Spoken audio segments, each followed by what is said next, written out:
Introduction and Unraveling the Book. James Clear's Atomic Habits begins with this powerful metaphor. Think of a plane on a runway, ready to take off. If the pilot changes the direction of the plane by just 1 degree, the eventual destination will lie miles apart from the earlier intended destination. This simple tweak speaks volumes about the book's small changes, with compounding in time, giving remarkable results in our lives. The philosophy of Clear is that personal transformation doesn't work on a grand scale or through monumental efforts. It's rather those small, consistent habits, iterated over time, that constitute either the foundation of success or a failure. That is why Clear refers to them as atomic habits, because just like atoms, these can be mere nothingness in and of themselves. But their accumulation drives massive changes. Success is looked at as a product of ambitious goals, sheer willpower, or life-changing moments. Clear turns this on its head by showing that it's the little things we do every day, almost without realizing it, that give shape to our identity and determine our long-term outcomes. Want to improve your health, relationships, or productivity? Want to break negative habits? The size of the effort is immaterial, says Clear. It's the consistency of the action.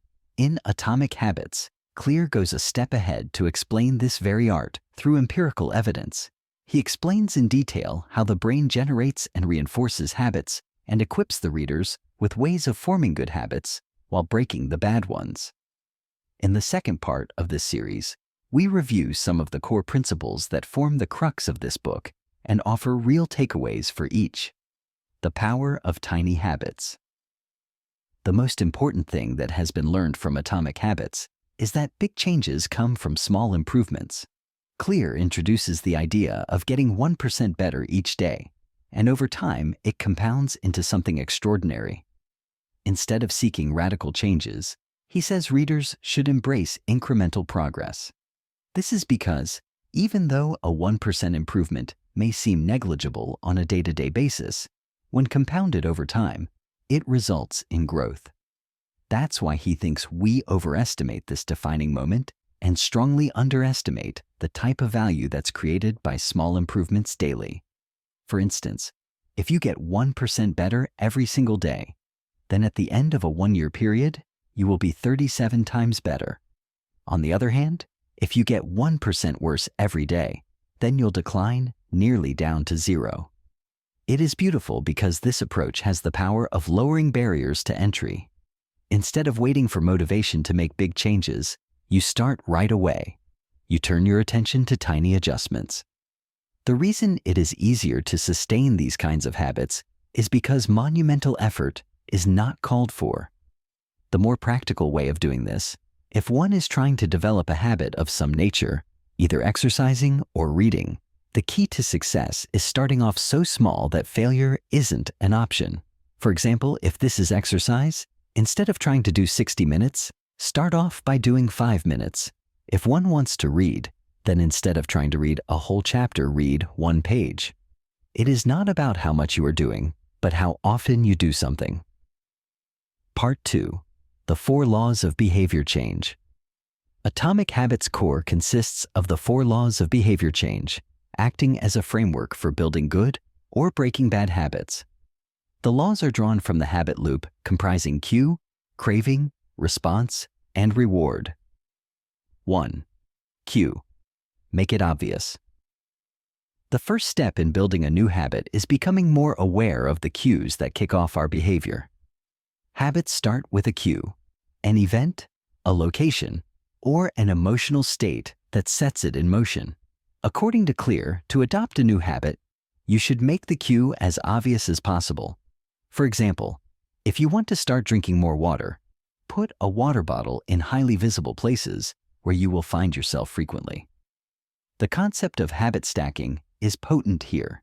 In simple terms, what this means is linking a new habit with an already performed one. For instance, if you already brush your teeth every morning, you can stack a habit, a short stretching routine, for example, on top of brushing your teeth. This leverages an existing habit as a trigger for the new one. 2. Craving. Make it attractive. The second law is all about making the habit attractive. Habits are based on a craving, a reward, and the better and nicer the reward, the most likely you will do the behavior. Clear suggests using temptation bundling in order to make the habit more appealing. Temptation bundling is a concept whereby you couple something you need to do with something you want to do. For example, you are only allowed to watch your favorite TV show when you work out on a treadmill. Dopamine is released by the brain whenever there is an expectation of a reward as part of motivating it to repeat this behavior. With a reward, you make the habit desirable for your brain to latch onto. 3. Response. Make it easy. The third law is all about simplicity. If something is going to be built into a habit, then it has to be an easy thing to do. Clear believes reducing friction, or whatever is standing in the way of executing the habit, is important. An example would be that if you want to start playing the guitar, leave it out in the open instead of storing it in the closet. Eliminate the obstacles between you and the behavior, and you'll be more likely to act on it. One of the most powerful principles is the 2-minute rule. It should take less than 2 minutes to get started with a new habit. The lesser time it takes to get started, the lesser you would feel like procrastinating due to not wanting to get started. And once you've gotten started, you can continue going much more easily. 4. Reward. Make it satisfying. The final law is to make the habit satisfying. Immediate rewards reinforce behavior. If the experience of completing a habit is pleasurable, you'll be more likely to repeat it. A good way to do this is through visual cues of progress, such as tracking your habits on a calendar or using a habit tracker app. This not only provides satisfaction, but also serves as a form of positive reinforcement.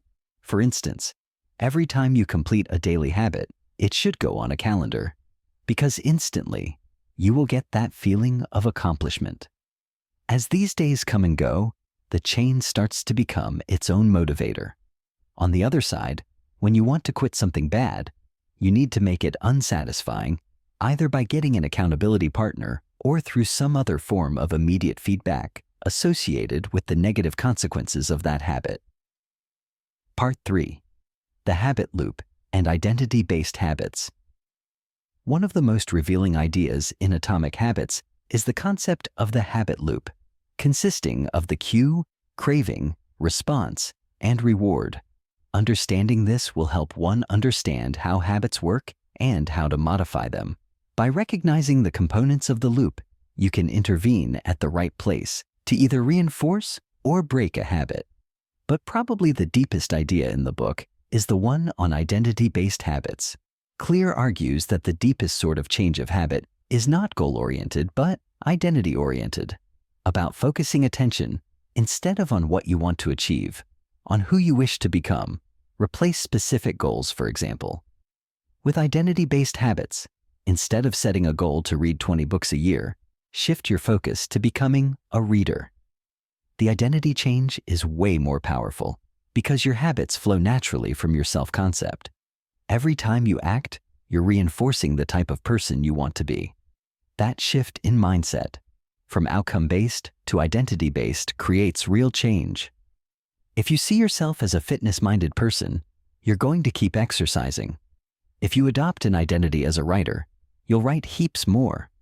And that is where the real change happens, in your perception of self.